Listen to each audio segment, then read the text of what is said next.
ที่เป็นคนพาลแล้วเขาก็พอเวลาได้เหตุได้ปัจจัยแล้วก็จะกระทำชั่วต่อไปอีกแล้วค่ะนะคะเป็นการสั่งสมไว้ในจิตไม่สูญหายไปไหนเลยท่านใช้กับคืออย่างนี้นะคือเมื่อก่อนผมฝึกสมาธินะผมรู้แต่ว่าฝึกสมาธิอย่างเดียวแล้วก็เจริญสติผมก็ไม่ค่อยเข้าใจค่ะผมก็ฝึกมาอย่างนี้ก็เสียเวลาอยู่หลายปีนะก็ฝึกอย่างนี้มาเรื่อยๆจนกระทั่งผมมาฟังรายการของอาจารย์แล้วผมก็ฟังไปเรื่อยๆแล้วก็ผมได้หนังสือจากที่อาจารย์ที่ฝึกกรรมฐาน4นี่นะค่ะสติปัฏฐาน4แล้วผมก็มาอ่านแล้วก็มาฝึกแล้วผมก็ไม่เข้าใจที่อาจารย์เคยพูดบอกว่าแป๊บเดียวระลึกรู้พิจารณาจิตอันนี้ผมไม่ค่อยเข้าใจแล้วทีนี้ผมก็อ่านไปเรื่อยๆอ่านไปจบผมก็อ่านใหม่แล้วผมก็ฟังวิทยุจากอาจารย์ฝึกไปอ่านไปฝึกไปอ่านไปฝึกไปอ่านไปจนอ่าน6 เที่ยว 7 เที่ยวผมก็อ่านอยู่นั่นคือยิ่งอ่านก็ยิ่งเข้าใจอีกขึ้นไปอีกยิ่งอ่านก็ยิ่งเข้าใจขึ้นไปอีกเลยผมอยากจะบอกให้ทั้งคนผู้ฟังทั้งหลายได้รู้ว่าอ่านบ่อยๆแล้วจะรู้ขึ้นจนเดี๋ยวนี้ไอ้แป๊บเดียวผมเข้าใจแล้วว่าอ๋อเป็นยังไงค่ะเดี๋ยวนี้เข้าใจแล้วนะคะว่าแป๊บเดียวมันเกิดดับอย่างนี้นะทำให้จิตเราผ่องใสด้วยนะค่ะขอบคุณแล้วเราก็รู้ตอนนี้บางทีเรามีเรื่องฟุ้งซ่านหรือเรื่องอะไรเข้ามาผมก็จะพิจารณาว่านี่เรากำลังฟุ้งซ่านแล้วนะเราจะต้องทำยังไงคือจะพิจารณารู้ว่าเป็นอย่างนี้แล้วก็หาทางแก้ไขก็คือส่วนมากผมจะจดจากลมหายใจแล้วถ้าเป็นหนักๆก็ใช้พิจารณาผมขนเล็บฟันหนังและเอ็นกระดูกอะไรพวกนี้จะทำให้ช่วยเราได้มากขึ้นถูกต้องค่ะแหมโมทนาด้วยจริงๆแล้วบางทีผมนอนอยู่เมื่อก่อนนี่ผมนอนนะเวลาผมนอนเนี่ยพออาการเครียดเนี่ยทางประสาทเครียดอย่างนี้มาเวลานอนทำเนี่ยบางทีสู้ไม่ได้จะต้องรีบขึ้นมานั่งคือถ้าจะนั่งแล้วรู้สึกว่าจิตมันจะแน่นมันจะมีพลังจะชนะได้ง่ายขึ้นแต่เดี๋ยวนี้ฝึกมาบางครั้งเดี๋ยวนี้เวลานอนก็ทำสมาธิเริ่มจะทำได้เริ่มจะใช้ได้เริ่มจะสู้ชนะเขาละเริ่มจะสู้ชนะแล้วก็ดูจากหนังสือเนี่ยที่เขามีเขียนไว้เยอะแยะเลยนะที่บอกว่าเวทนาจิตสุขจิตอะไรทุกอย่างเนี่ยอ่านแรกๆไม่ค่อยเข้าใจพอยิ่งอ่านยิ่งรู้อ๋อเป็นอย่างนี้บางครั้งมีความรู้สึกว่าที่อาจารย์พูดไม่เห็นอาจารย์ไม่ได้เป็นอย่างนี้นี่อาจารย์ไม่เห็นเกี่ยวกับหนังสืออะไรเนี่ยความรู้สึกผิดมันขัดกันพอมาเจอปัญหาเราพออ่านแล้วพอมาเจอเลยรู้ว่าอ๋อหนังสือเล่มเนี่ยจริงๆหนังสือเล่มนี้ดีมากเลยอาจารย์ถ้าคนอ่านแล้วเข้าใจแล้วนะทุกอย่างมันจะเชื่อมโยงกันหมดเลยมันจะอยู่การดำเนินชีวิตการทุกอย่างในชีวิตประจำวันอยู่ในหนังสือเล่มนี้มีหมดเลยถึงแต่ว่าถ้าเราอ่านแล้วเราเจอตรงจุดไหนแล้วเราเข้าใจเราอยู่รู้ขึ้นรู้มากขึ้นถ้าเราไม่รู้ก็ยังปล่อยเลยไปอ่านไปเรื่อยๆอะไรเลยแม้กระทั่งที่อาจารย์เขียนว่าของอะไรที่เขารายการพุทธวัตรขอบพระคุณและอนุโมทนาในมหากุศลจิตของทุกท่านไว้ณที่นี้ด้วยครับต่อจากนี้ไปขอเชิญรับฟังพระธรรมดำเนินรายการโดยอาจารย์ยุพาอารามกุลครับ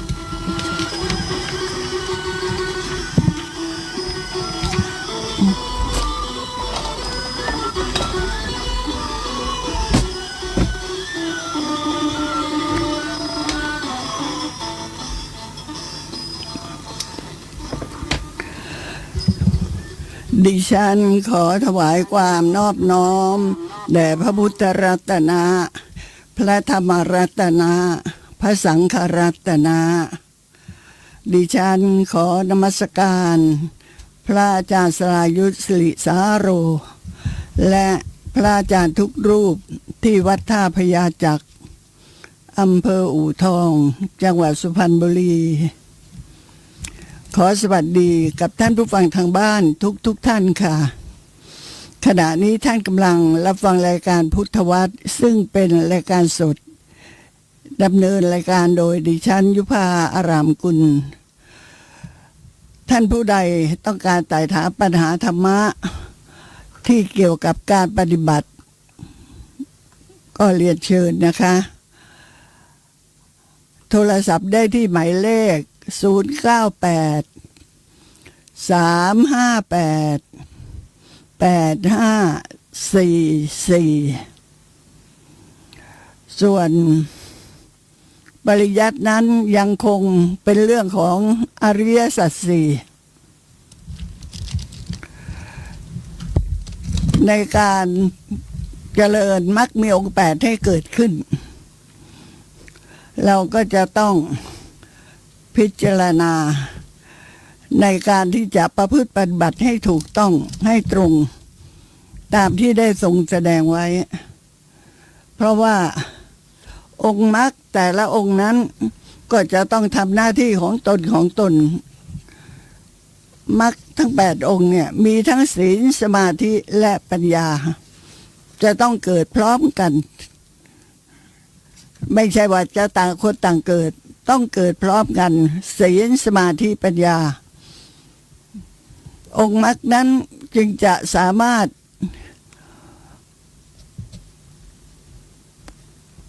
ฆ่าหรือว่าประหารกิเลสให้หมดสิ้นไปได้ตามอำนาจตามพลังแห่งองค์มรรคนั้นๆค่ะถ้าน้อยกว่า8ก็ไม่เรียกว่าเป็นการเจริญวิปัสสนาภาวนาถ้ามากกว่า8ก็บอกว่าไม่ใช่ไม่รู้มาจากไหนองค์มรรคต้องเป็นองค์8ค่ะในอริยสัจข้อที่4นะดังนั้นเราก็ฟังกันมาตามลำดับตั้งแต่สัมมาทิฏฐิสัมมาสังกัปปะสัมมาวาจาสัมมากัมมันตะนะวันนี้ยังพูดถึงสัมมากัมมันตะอยู่นะในเรื่องของกาเมสุมิจฉาจารที่จริงแล้วเรื่องกาเมสุมิจฉาจารเนี่ยเราก็คิดว่าไม่ยากแต่การปฏิบัติจริงๆเราก็ต้องเรียนรู้ให้เกิดความเข้าใจเพราะว่าถ้าพลาดไปปฏิบัติไม่ถูกต้องการบรรลุก็เกิดไม่ได้และในข้อของปาณาติบาตอะไม่ว่าจะเป็นการฆ่าสัตว์เล็กฆ่าสัตว์น้อยนะมันก็บาปทั้งสิ้นนะคะบาปมากบาปน้อยก็ต้องดูเจตนาดูความตั้งใจนะคะถ้าเป็นการลักทรัพย์ก็จะต้องดูว่าทรัพย์นั้นมีค่ามากไหมมีค่ามากหรือมีค่าน้อยลักของใครลักของผู้ที่มีคุณธรรมศีลธรรม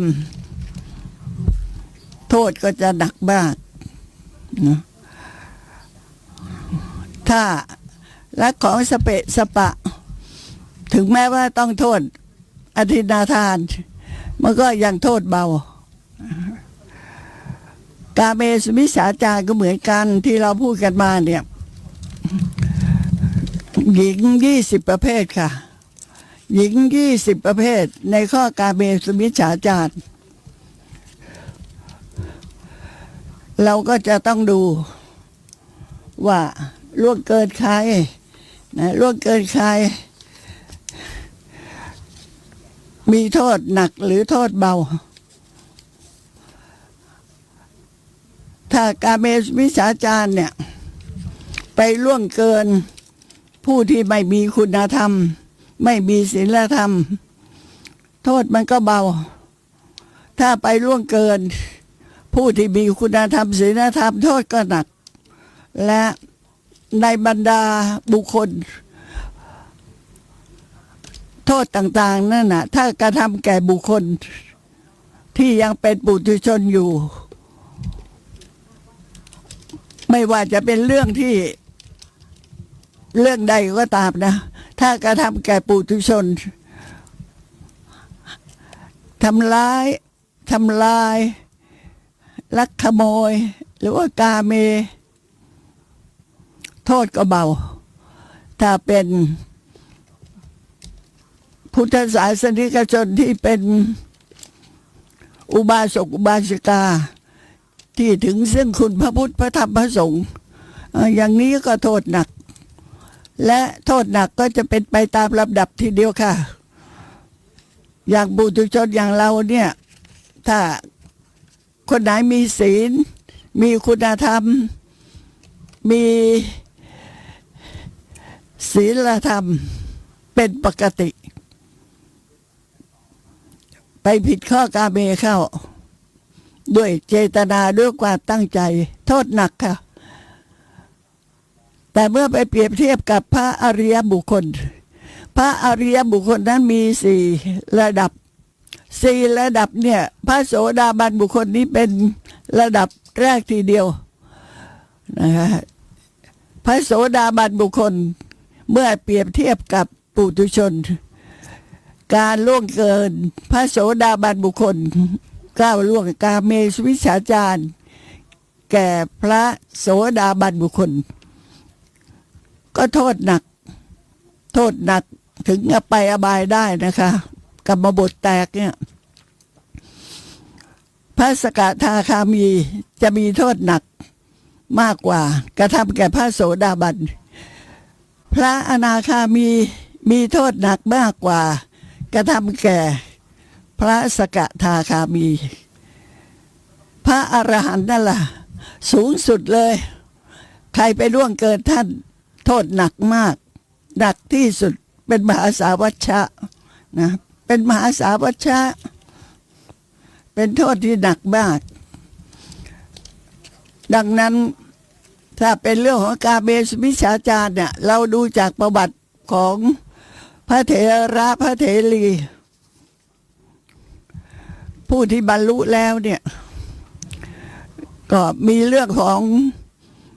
นางอุบลวรรณาเถรีนี่แหละค่ะที่มีผู้ไปข่มขืนมีโทษหนักมากและคิดว่าผู้ฟังก็สนใจด้วยเหตุที่ว่านางอุบลวรรณาเถรีเนี่ยเป็นที่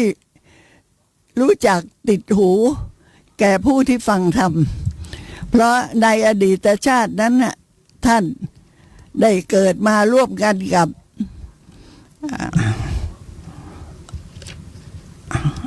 พี่ชายสามเณรลาหุนค่ะเกิดร่วมกันมากับสามเณรลาหุนมีความตั้งใจเหมือนกันที่จะช่วยสนับสนุนให้เสด็จพ่อได้บรรลุคุณธรรมอันสูงส่งกระทำกุศลด้วยกันมาและในที่สุดท่านพระราหุลเถระเนี่ยท่านก็ได้บรรลุเป็นพระอรหันตบุคคลแล้วดับขันธ์ปรินิพพานไปที่เทวโลกชั้นดาวดึงส์นู่นส่วนประวัติของนางอุบลวรรณาเถรีสินะก็น่าสนใจก็เลยนำมาเสนอท่านเมื่อวานนี้เราก็พูดไปนะต้องตั้งใจฟังนะคะเพราะเรื่องยาวเมื่อวานนี้ก็พูดไปถึงพระนางปทุมวดี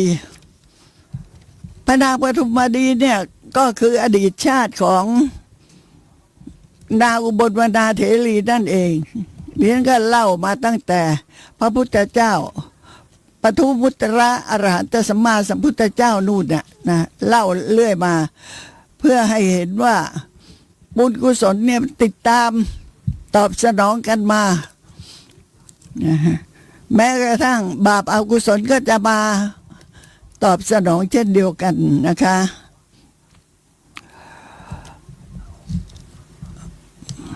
เราพูดถึงว่า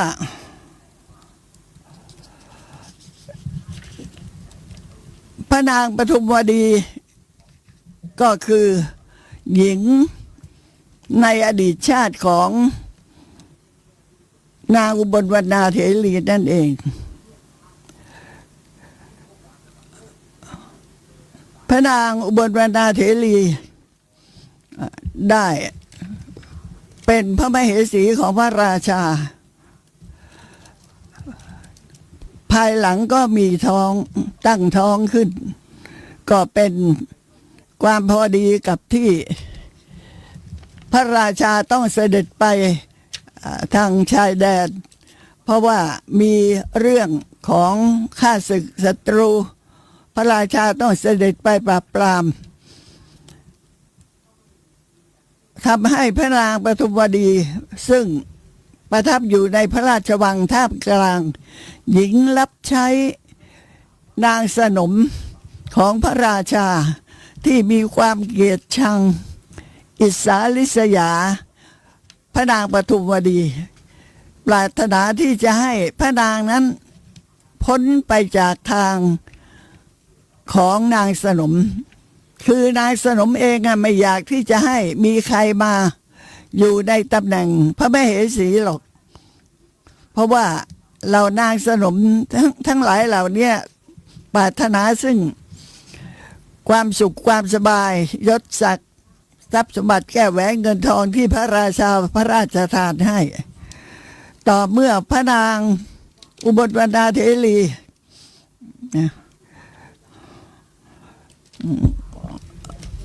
ต่อเมื่อพระนางปทุมวดีนะเมื่อพระนางปทุมวดีเนี่ยเข้ามาอยู่ในพระราชวังแล้วตั้งท้องค่ะในการเวลาที่พระราชาเสด็จไปปราบโจรผู้ร้ายที่เข้ามาชายแดน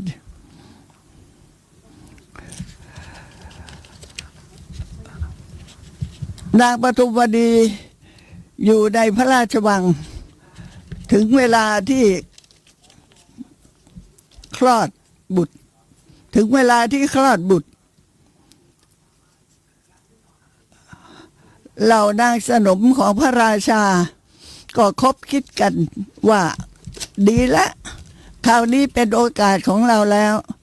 พระราชาก็ไม่ได้ประทับอยู่ในเมืองพระนางปทุมวดีก็กำลังจะคลอดบุตรดังนั้นเราจะต้องทำให้นางนั้นได้รับโทษได้รับทันถูกขับออกจากพระราชวังเมื่อสบโอกาสเหมาะอย่างนี้หญิงนางสนมเหล่านั้นก็เตรียมข้าวของเอาไว้ก็คือหาทอดไม้มาทอดหนึ่งแล้วเตรียมการไว้เวลาไม่นานนักพระนางปทุมวดีก็เจ็บท้องแล้วก็คลอดพระราชโอรสออกมาพระองค์หนึ่งที่ชื่อพระมหาปทุมชื่อพระมหาปทุมกุมารเวลาที่พระนางปทุมวดีคลอดพระราชโอรสออกมาพระองค์เดียวนี่แหละนะที่ถือปฏิสนธิในท้องของพระนางแต่ที่พระราชโอรสที่บังเกิดเป็นสังเสทชกำเนิดที่เกิดอยู่ในสังเสทชกำเนิด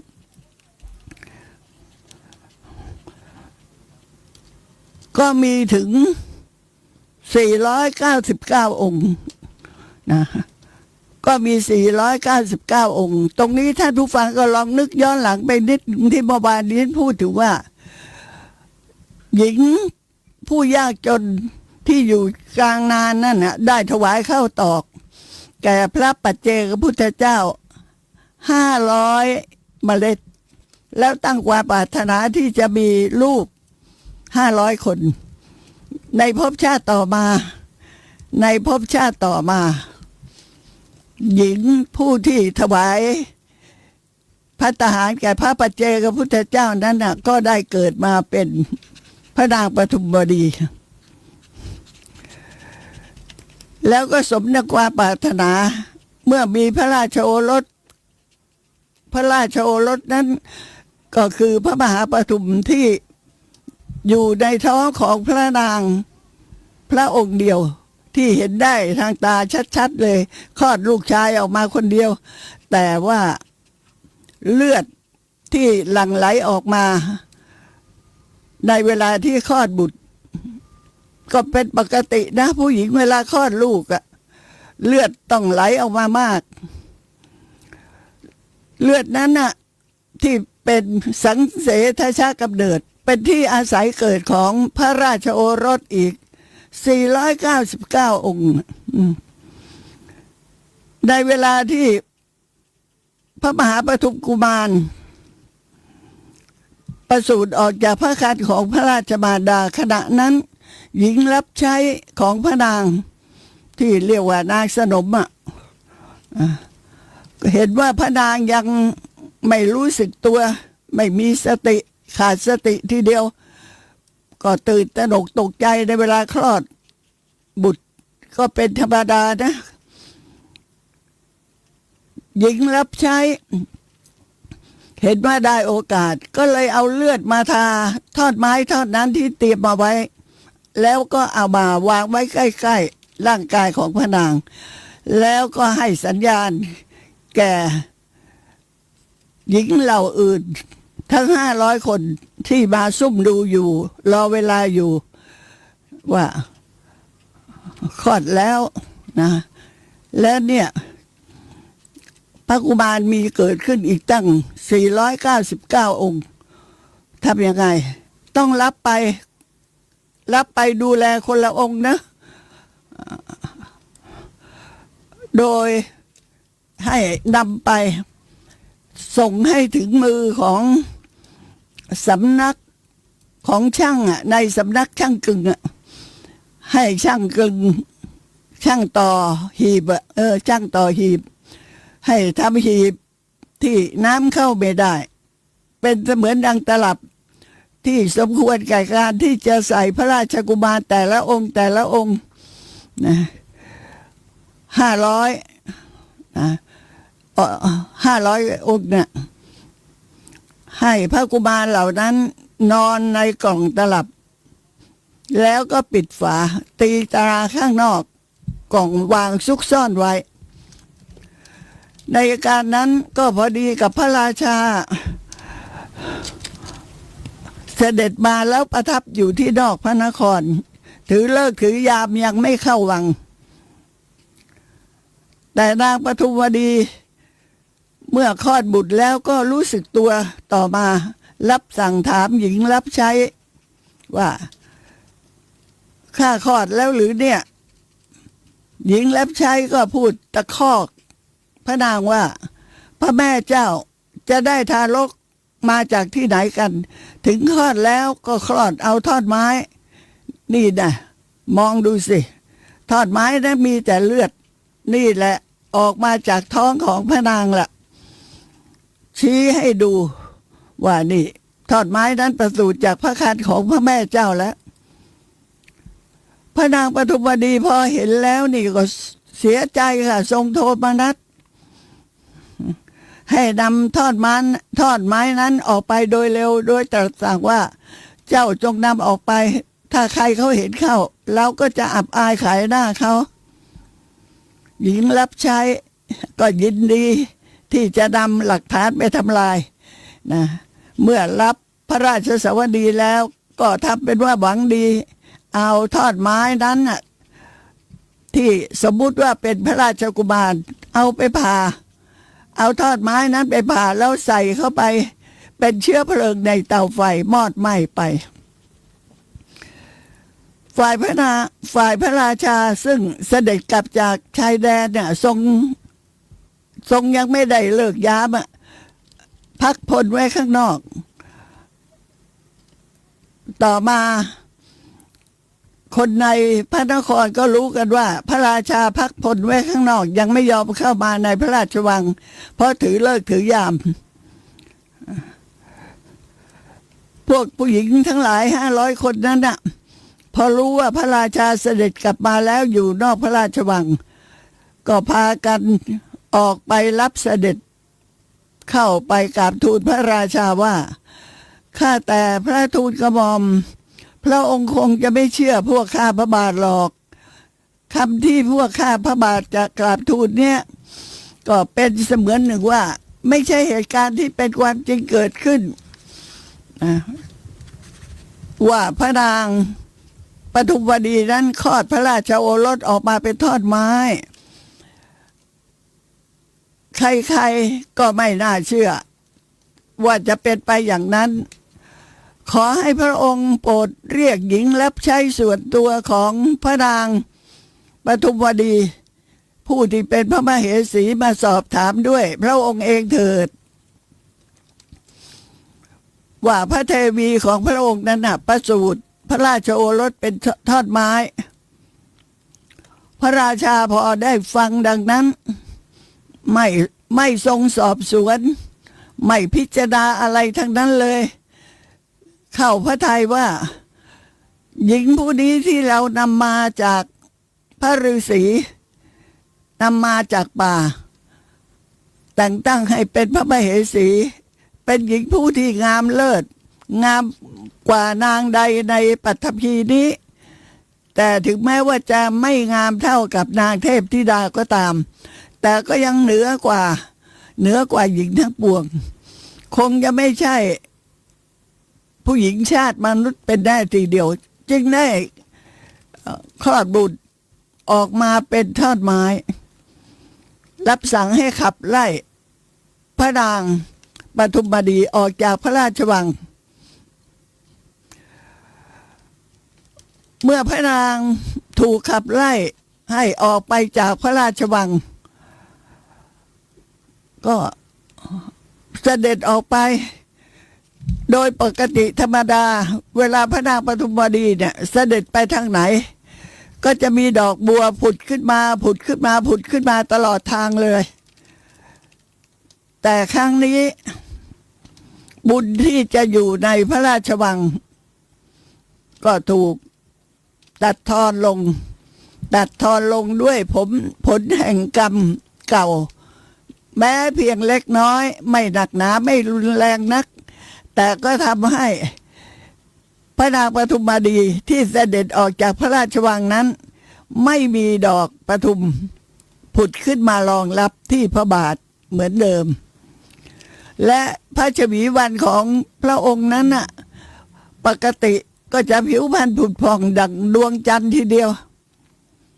แต่บัดนี้พระชวีวันของพระนางปทุมวดีเนี่ยซีดเผือดเรียกว่าไม่มีสีเลือดนะเพราะตรอมตรมใจพระนางเสด็จดำเนินไประหว่างทางตามถนนนั้นเป็นถนนที่ว่างเปล่าไม่มีใครที่จะเดินสวนไปสวนมามากนักแต่ขณะนั้นก็มีหญิงวัยชราผู้หนึ่งเดินสวนมาเมื่อเห็นว่าพระนางคือเด็กสาวคนหนึ่งเดินโซซัดโซเซมาข้างหน้าพอเห็นเท่านั้นแหละหญิงชราผู้นี้ก็เกิดความรู้สึกเมตตาสงสารว่าทำไมนี่เดินมาเพียงคนเดียวจึงได้เข้าไปถามว่านี่ได้ลูกเอ้ยเจ้าจะไปไหนล่ะพระนางตอบว่าดิฉันเป็นคนจรจัดเดินทางมาตามลำพังกำลังจะแสวงหาที่อยู่จ้ายังไม่มีที่อยู่พักอาศัยเลยหญิงแก่ก็กล่าวว่าโอ้ถ้าไม่มีที่อยู่ก็มาที่นี่สิลูกแล้วก็พาพระนางไปที่อยู่ของนางจัดแจงข้าวปลาอาหารให้เสวยพระนางปทุมวดีประทับอยู่ในที่นั้นเป็นเวลาหลายวันสตรี500 คนที่เป็นนางสนมใช่ไหมนางสนมของพระราชาเมื่อพระมเหสีต้องเสด็จจากไปแล้วก็ดีใจพากันไปกราบทูลพระราชาว่าข้าแต่พระทูลกระหม่อมเมื่อพระองค์เสด็จไปรบยังชายแดนข้าพระบาททั้งหลายนั้นมีความเป็นห่วงมีความปรารถนาว่าขอให้พระองค์จงปลอดภัยจากอันตรายทั้งหลายทั้งปวงเถิดและถ้าเมื่อพระทูลกระหม่อมของพวกข้าพระบาท ชนะสงครามแล้วเสด็จกลับมาพระราชวัง พวกข้าพระบาทนี้ก็จักทำพิธีกรรมกระทำการบวงสรวงแก้บน โดยการเล่นกีฬาทางน้ำถวายแด่เทวดาที่ประจำอยู่แม่น้ำคงคา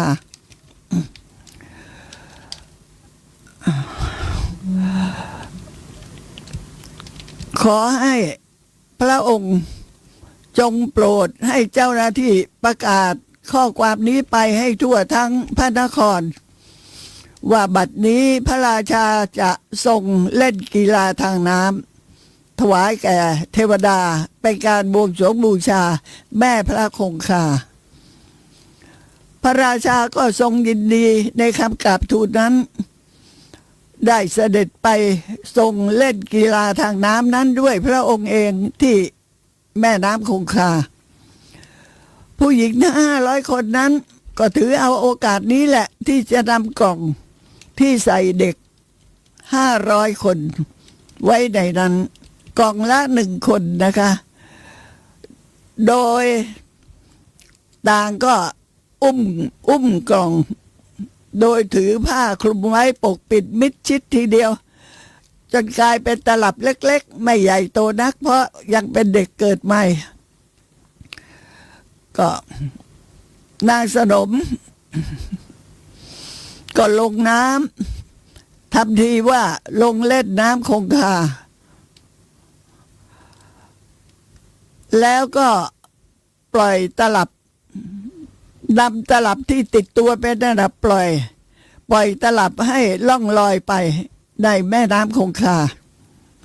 กล่องตลับนั้น500 ตลับเนี่ยเหมือนกับว่าจะแยกย้ายกันไปหรือหาไม่ได้เพราะว่ากล่องตลับทั้งหลายเหล่านั้นนะก็กลับไปพร้อมกันนะล่องลอยไปพร้อมกันแล้วไปติดอยู่ที่ตาข่ายซึ่งเจ้าหน้าที่เขาก็คลี่ตาข่ายเอาไว้ในกระแสน้ำทั้งหมดเลยเหมือนกับว่าคลี่ตาข่ายเพื่อที่จะกั้นสวะขยะและยังป้องกันสัตว์ร้ายที่อยู่ในน้ำด้วยในเวลาที่พระราชาลงสงน้ำเนี่ยจะต้องกั้นตาข่ายเพื่อป้องกันสัตว์น้ำพวกจระเข้เหล่านี้เป็นต้นอ่ะไม่ให้มาทำลายพระองค์เพราะฉะนั้นกล่องตลับทั้ง500 ใบนั้นก็ลอยไปพร้อมกันติดอยู่ที่ตาข่ายซึ่งเขาคลี่เอาไว้ใต้กระแสน้ำทั้งหมดทีเดียวแต่ไปติดอยู่ใต้กระแสน้ำทั้งหมดถ้าติดอยู่บนพื้นน้ำก็คงจะเห็นชัดแต่นี้ติดอยู่ใต้กระแสน้ำที่ถูกตาข่ายคลี่จับเอาไว้นั่นนะเมื่อพระราชาประทับเล่นกีฬาทางน้ำพอพระทัยแล้วก็เสด็จขึ้นพวกราชบุรุษทั้งหลายก็ยกเอาตาข่ายขึ้นมาเวลาที่พระราชาทรงกีฬาทางน้ำแล้วเสด็จขึ้นจากน้ำก็เห็นกล่องตลับเหล่านั้นแหละนะพวกราชบุรุษเจ้าหน้าที่อ่ะก็เห็นกล่องตลับทั้ง500 กล่องนั้นน่ะจึงได้นำมาเฝ้าพระราชาพระราชาทรงตรวจดูกล่องตลับแล้วก็ตรัสถามว่าพ่อเอ้ยอะไรอยู่ในกล่องนั่นน่ะเจ้าหน้าที่กราบทูลว่าไม่ทราบกล่าวพระเจ้าค่ะเท้าเธอโปรดให้เปิดกล่องเหล่านี้แล้วมาตรวจดูว่าอะไรอยู่ในกล่องทรงให้เปิดกล่องเปิดไปในกล่องครั้งแรกก็ไปเปิดเอาตลับของมหาปฐุมกุมารไปเปิดเอากล่องตลับของพระมหาปฐุมกุมารเป็นกล่องแรกเลยและให้เปิดทุกๆกล่องก็เห็นว่ามีพระราชกุมารบรรทมอยู่ในตลับนั้นกล่องละ1 พระองค์กล่องละ1 พระองค์ในครั้งนั้นพระราชกุมารทั้งหลายมีความหิวอาหารนั่นแหละ น้ำนมก็เกิดที่หัวแม่มือ มันเป็นความอัศจรรย์ซึ่งตรงเนี้ยก็เรียนกันมาหลายครั้งแล้วอ่ะมีหลายรายเหลือเกินนะที่น้ำนมเนี่ยจะเกิดขึ้นที่หัวแม่มือนะของผู้ที่มาพบผู้ที่มีเมตตาแม้กระทั่งเด็กทั้ง500เนี่ยก็มีน้ำนมหลั่งไหลออกมาจากหัวพระองคุลีเพราะบุญญาฤทธิ์ค่ะเพราะบุญญาฤทธิ์เด็ก500คนนั้นน่ะเป็นผู้ที่มีบุญมากหนักหนาทีเดียวเพื่อที่จะให้พระราชาหมดความสงสัยว่าพระกุมารทั้งหลายเหล่านั้นน่ะเป็นใครมาจากไหนไต่ถามก็ทราบว่าบังเกิดอยู่ในพระครรภ์ของพระนางปทุมวดีนั่นแหละและเป็นพระราชโอรสของพระเจ้าพาราณสีก็คือพระองค์ในครั้งนั้นหญิง500คนซึ่งเป็นศัตรูของพระนางปทุมวดีก็ได้นำเอาพระกุมารเหล่านั้น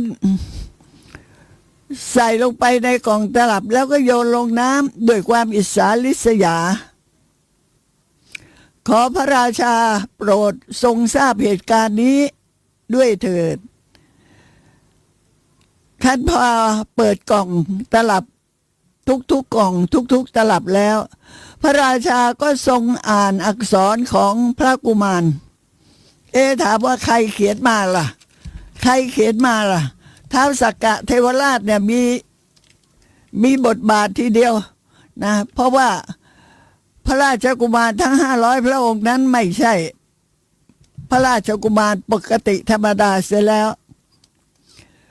เพราะเหตุว่า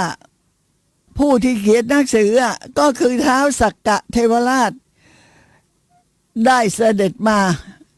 แล้วโปรดให้จารึกอักษรไว้ภายในกล่องตลับเพื่อให้พระราชาหมดความสงสัยว่านี่คือพระโอรสของพระองค์นะมิฉะนั้นแล้วก็คงจะต้องมีเรื่องราวใหญ่โตกันไปต่อเมื่อใครๆก็ไม่อาจที่จะเปิดตลับได้แต่ท้าวสักกะเทวราชเนี่ยได้นำเขียนเป็นหนังสือบันทึกเอาไว้แล้วใส่ลงไปในกล่องตลับบอกนะเขียนบอกเล่าเพื่อให้พระราชานั้นหมดความสงสัยว่าพระกุมารทั้งหลายเหล่านั้นเนี่ยเกิดในพระครรภ์ของพระนางปทุมวดีเป็นพระราชโอรสของพระเจ้าพาราณสีคือพระองค์นั่นแหละและในครั้งนั้นนางสนมของพระองค์500คนเป็นศัตรูของพระนางปทุมวดีได้กันแกล้งพระนางปทุมวดีนะ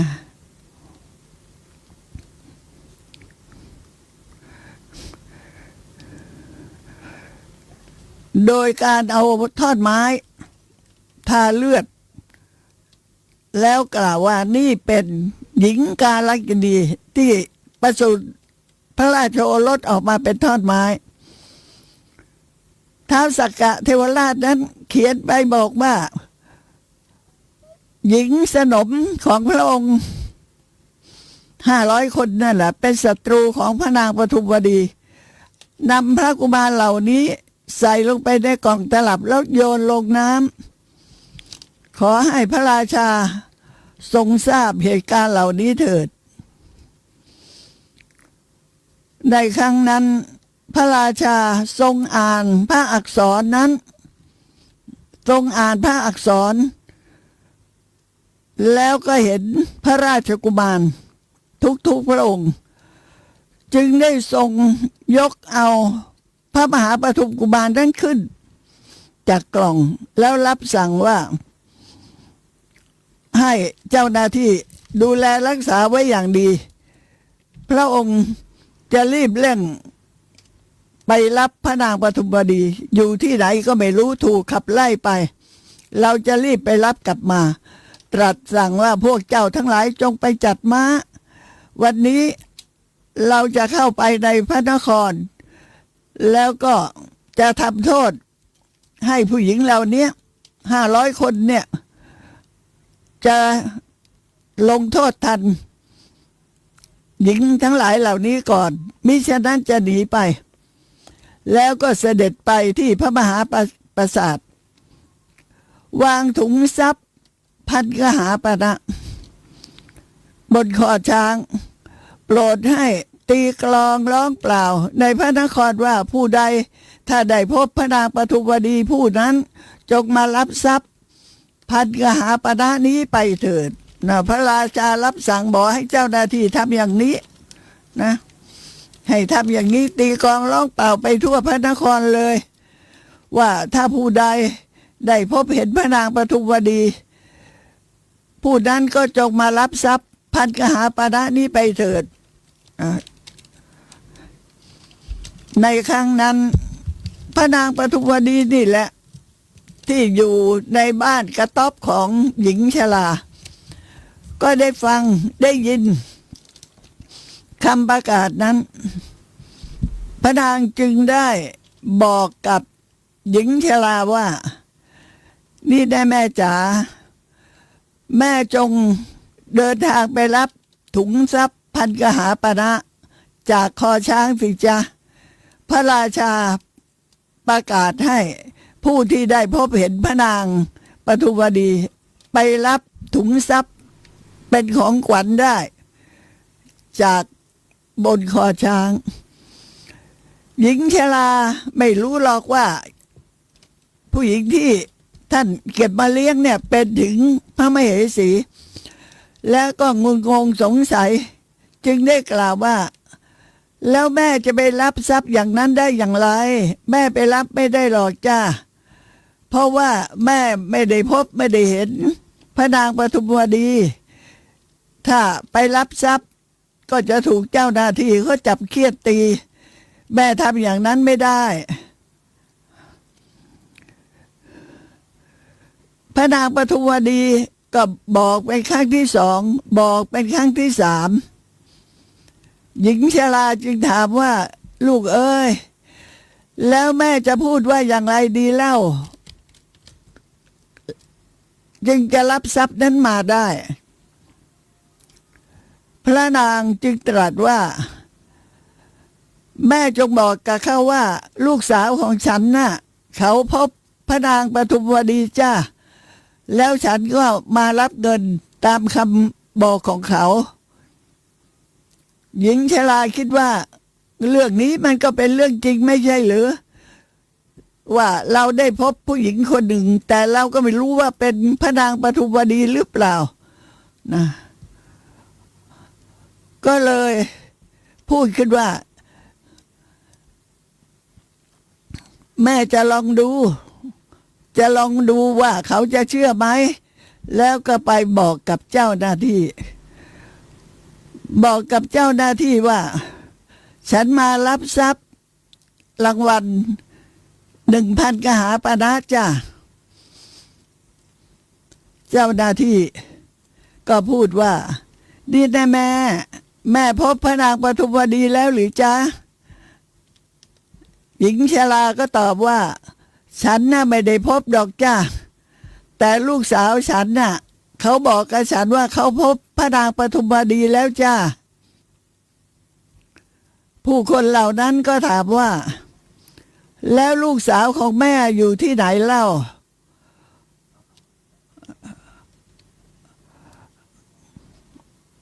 หญิงชราก็บอกว่าก็อยู่ที่บ้านฉันนั่นแหละจ้า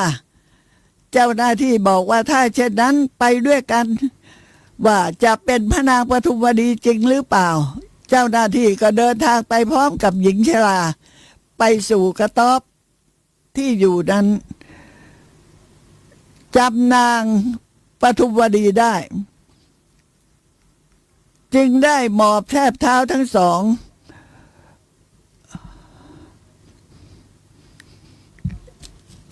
หญิงชราก็จึงรู้ว่าอ๋อนี่คือนางปทุมวดี จึงกล่าวว่า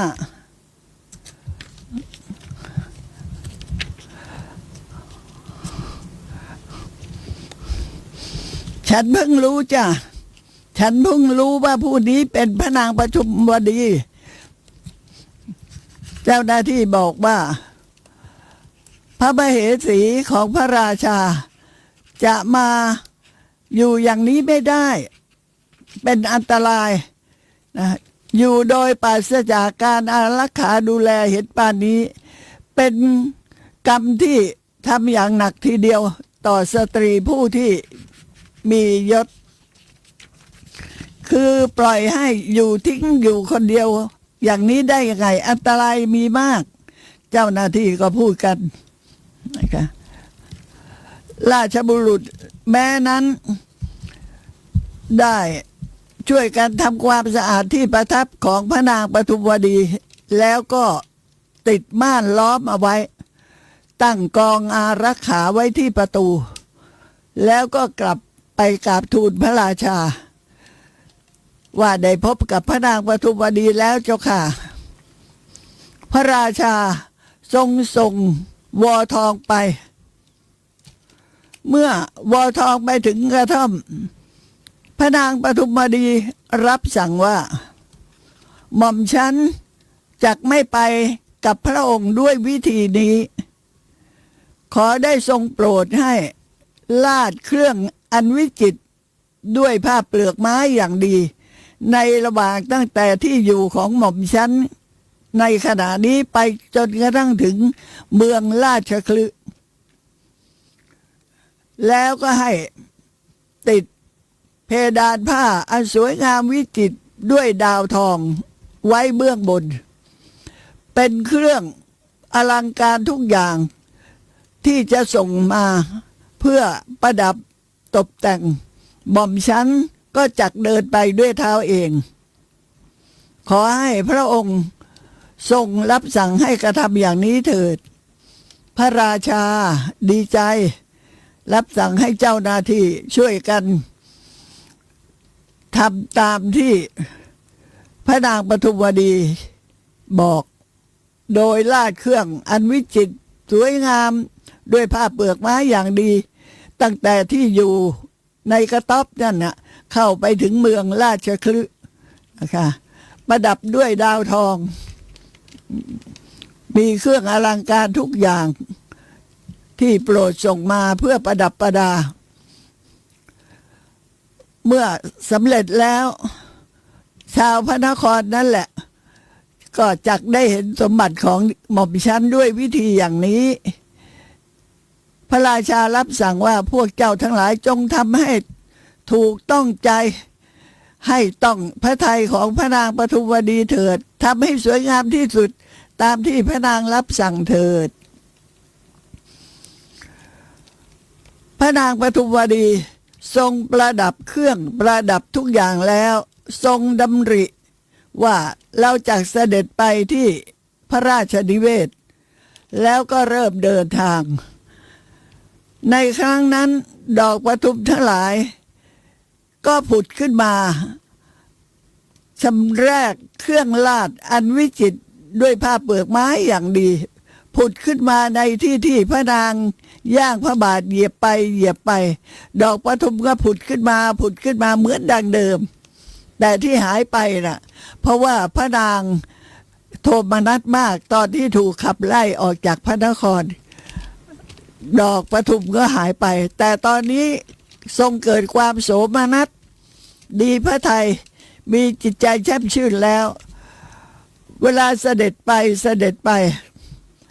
ดอกปทุมนั้นน่ะก็โผล่ขึ้นมาชำแรกขึ้นมาในที่พระนางย่างพระบาทเหยียบไปพระนางทรงแสดงสมบัติของพระองค์ให้แก่มหาชนทั้งหลายได้ดูแล้วก็เสด็จขึ้นพระราชนิเวศให้พระราชทานเครื่องราชอันวิจิตรด้วยผ้าเหล่านั้นทั้งหมดแก่หญิงชราเป็นค่าเลี้ยงดูของพระนาง ฝ่ายพระราชาก็รับสั่งให้เรียกหญิงทั้ง500 คนนั้นมา แล้วก็ตรัสว่าดูก่อนพระเทวี เราจะให้ผู้หญิงทั้ง500 คนเหล่านี้แหละมาเป็นทาสของเจ้า พระนางปทุมวดีทูลว่าก็ดีแล้วเพคะทูลกระหม่อมขอได้โปรดให้ประกาศไปให้ทั่วทั้งพระนครนี้ว่า พระราชาพระราชทานหญิง500 คนเหล่านี้ให้เป็นผู้รับใช้แก่หม่อมฉันแล้ว พระราชาก็รับสั่งให้เจ้าหน้าที่ตีกลองเป่าประกาศไปทั่วทั้งพระนครว่าหญิง500 คนที่เป็นศัตรูของพระนางปทุมวดีนั้นบัดนี้เราได้มอบให้เป็นทาสรับใช้ของพระนางแล้วพระนางได้กลับมาสู่พระนครแล้วพระนางปทุมวดีทรงทราบว่าบัดนี้มหาชนต่างก็รู้กันทั่วแล้วว่าหญิงเหล่านี้ทั้ง500 คนน่ะผู้ที่ตั้งตนเป็นศัตรูกับพระนางบัดนี้ได้มาเป็นทาสรับใช้ของพระนางแล้วจึงได้กราบทูลกับพระราชาว่าทูลกระหม่อมเพคะหม่อมฉันจะทำให้นางทาสเหล่านี้ของหม่อมฉันได้เป็นไทยจะได้ไหมคะคือทูลขอว่าหญิงรับใช้ทั้ง500 คนที่ให้มาเป็นทาสเนี่ยพระนางจะปลดปล่อยให้เป็นไทยโดยที่ไม่ต้องมาเป็นทาสได้ไหมพระราชารับสั่งว่าเทวีเจ้าปรารถนาอย่างนั้นก็ได้สิพระนางจึงทูลว่าเมื่อพระองค์อนุญาตดังนั้นก็ขอให้พระองค์โปรดรับสั่งให้เจ้าหน้าที่ออกไปตีกลองเป่าประกาศทั่วทั้งพระนครว่าหญิงทั้ง500 คนที่ทรงให้พระราชทานไปเป็นนางทาสนางทาสีหญิงรับใช้ของปทุมวดีนั้นบัดนี้พระนางได้ทรงทำให้เป็นไทยพ้นจากความเป็นทาสหมดทุกคนแล้วเมื่อพระราชาทรงทำอย่างที่พระนางปทุมวดีขอดังนั้นแล้วพระนางก็ทรงมอบพระราชโอรส499 พระองค์ไว้ในมือของผู้หญิงเหล่านั้นคนละ1 องค์คนละ1 องค์นะหลุดจากความอิจฉาริษยามาเป็นทาสรับใช้หลุดจากทาสรับใช้มาเป็นไทยแก่ตัวเองและได้รับตำแหน่งได้รับตำแหน่งพี่เลี้ยงคอยดูแลพระราชโอรส499 พระองค์คนละ1 องค์คนละ1 องค์เพื่อให้เลี้ยงดูส่วนพระมหาปทุมกุมารนั่นน่ะพระนางปทุมวดีทรงเลี้ยงดูด้วยพระองค์เองนะคะท่านฟังแล้วรู้สึกยังไงนี่เป็นชาติก่อนนะชาติก่อนจะได้รู้ที่มาที่ไปยังต้องพูดกันอีกสัก2 วันกระมังมีผู้ใดจะถามไหมเหลือเวลาอีก10 นาทีค่ะมีผู้ใดจะไต่ถามไหมมีเวลาอีก10 นาทีนะถ้าจะถามก็ถามมาถ้าไม่ถามจะพูดต่อให้หมดเวลาค่ะ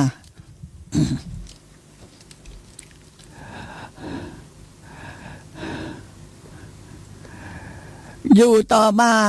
เมื่อพระราชกุมารเหล่านั้นทั้ง500 คนถึงวัยเล่นวัยสนุกพระราชาก็โปรดให้สร้าง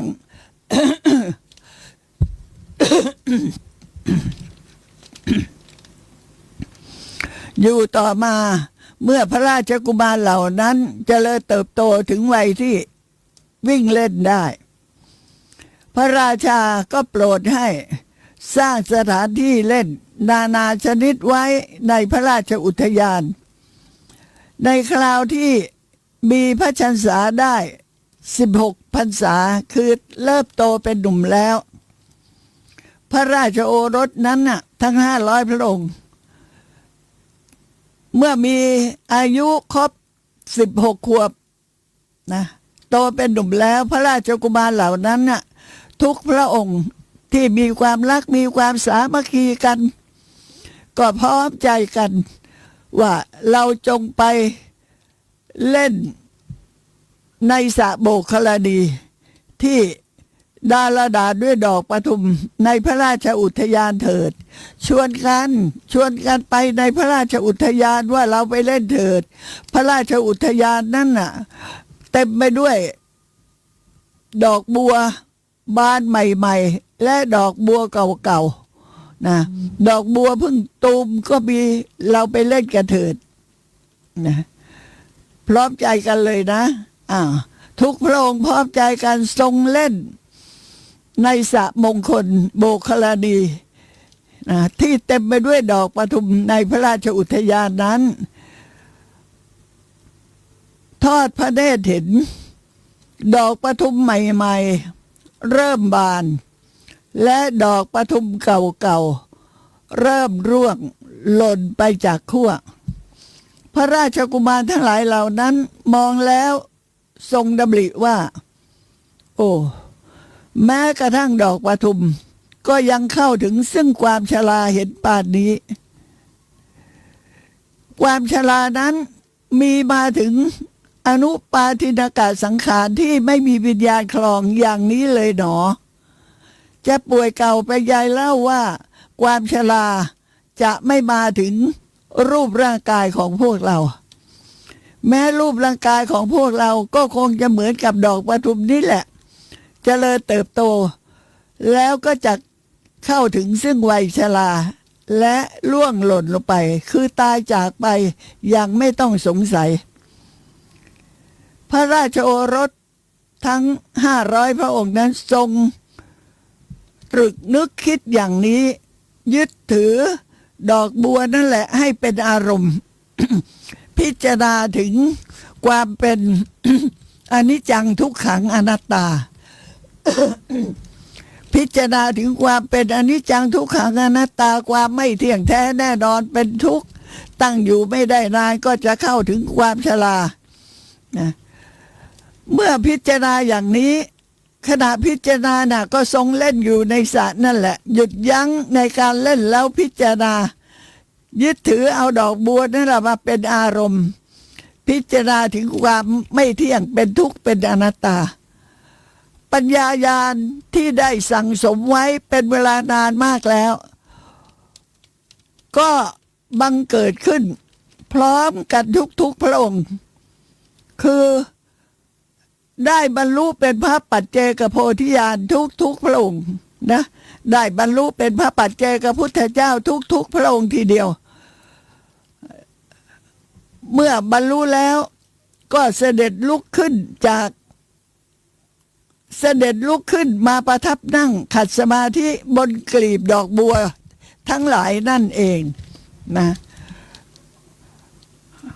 เมื่อพิจารณาแล้วว่าได้บรรลุเป็นพระปัจเจกพุทธเจ้าตามที่ได้ตั้งจิตอธิษฐานไว้ในอดีตชาติเมื่อสำเร็จสมดังความปรารถนาทุกพระองค์ก็เสด็จลุกขึ้นมาประทับนั่งขัดสมาธิบนกลีบดอกปทุมทั้งหลายทุกพระองค์ค่ะเวลาหมดแล้วแต่เรื่องไหนยังไม่ได้ครึ่งเรื่องยังไปไม่ได้ครึ่งนะคะพบกันใหม่ในวันพรุ่งนี้มีอะไรจะถามก็ถามต้นรายการนะคะสวัสดีค่ะทุกท่าน